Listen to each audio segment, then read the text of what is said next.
Salam anti korupsi. Kasus dugaan pemerasan dan gratifikasi yang dilakukan oleh Ketua KPK saat itu, Firly Bahuri, yang sekarang sudah menjadi mantan Ketua KPK, kasusnya masih berproses. Saat ini kita mengetahui dari apa yang disampaikan oleh Kapolda Metro Jaya, Pak Karyoto, bahwa pada saatnya kasus ini akan tuntas ketika menjawab pertanyaan dari wartawan mengenai kapan Firly akan ditahan. Ya, tentu saat ini kita tahu bahwa penyidik Polda Metro Jaya gabungan dengan Direktorat Tindak Pidana Korupsi Bareskrim Polri sedang menyelesaikan perkara berdasarkan petunjuk dari jaksa penuntut umum yang kita tahu sudah 2 kali dikembalikan. Mengapa lama? Mungkin itu pertanyaannya. Ya memang tergantung dari petunjuk jaksa penuntut umum seperti apa.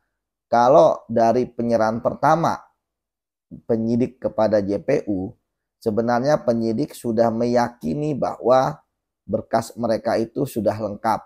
Namun kan jaksa mempunyai kewajiban untuk meneliti, apalagi mereka yang menyidangkan di persidangan nantinya.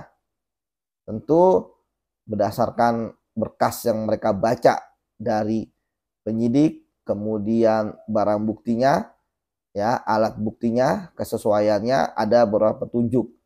Ya, kita harapkan bahwa hanya 2 kali bolak-balik dan kemudian ketika nanti sudah tuntas ini akan di P21-kan, dinyatakan berkas lengkap, sehingga nanti jaksa akan meminta kepada penyidik untuk menyerahkan tersangka berikut barang buktinya.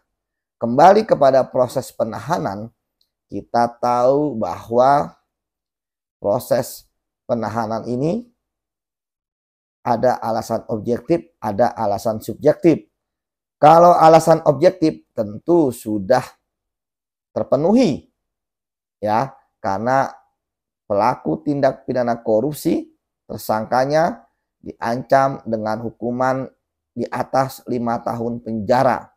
Kalau alasan subjektif, inilah yang menjadi kewenangan dari penyidik, karena di KUHP diatur apa saja syarat objektif, mulai dari pelaku diduga tidak akan ditahan karena pelaku diduga akan melarikan diri, akan mengulangi perbuatannya, atau merusak dan menghilangkan barang bukti. Kembali kepada pernyataan Pak Karyoto bahwa kasus ini akan tuntas pada waktunya, yang kalau saya membaca bahwa dan menganalisis dari pernyataan tersebut mungkin tinggal sebentar lagi. Kemudian yang kedua, Pak Karyoto adalah mantan Deputi Penindakan KPK. Paham betul bahwa di KPK semua tersangka korupsi pasti akan ditahan di tingkat penyidikan. Sehingga nantinya ketika diserahkan kepada jaksa, posisi dari status tersangka dalam hal kasus ini adalah Firly Bahuri sudah dalam proses ditahanan dan menjadi kewenangan penyidik, sehingga mudah untuk diserahkan. Ketika misalnya jaksa meminta pada tanggal sekian, penyidik tinggal mengebon di tahanan, kemudian membawanya kepada kejaksaan. Nah, kemudian terakhir kita berharap dan masyarakat berharap bahwa kasus ini akan tuntas, bahwa kasus ini akan memberikan kontribusi bagi pemberantasan korupsi, bahwa siapapun orang itu, bahkan ketua KPK yang harusnya memberantas korupsi, malah diduga melakukan korupsi, itu akan ditangani kasusnya dan menimbulkan efek positif kepada kepolisian, bahwa kepolisian siap memberantas korupsi siapapun pelakunya.